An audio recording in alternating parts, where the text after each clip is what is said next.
As far as how this strategy can be modified, it must be modeled again and again. I can't stress that enough. At a kindergarten level, you have to model that.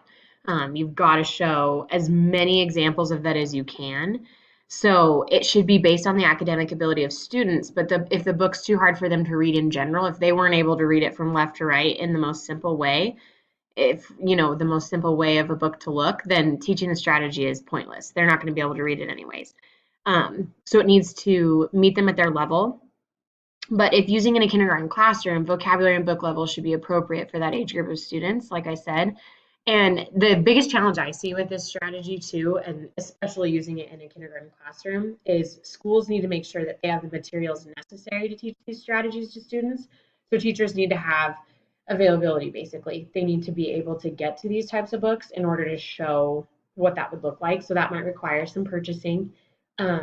Teachers have to have these types of books in their library to show kids what this might look like and expose them to um, these types of books and understanding how to use these strategies to get through them.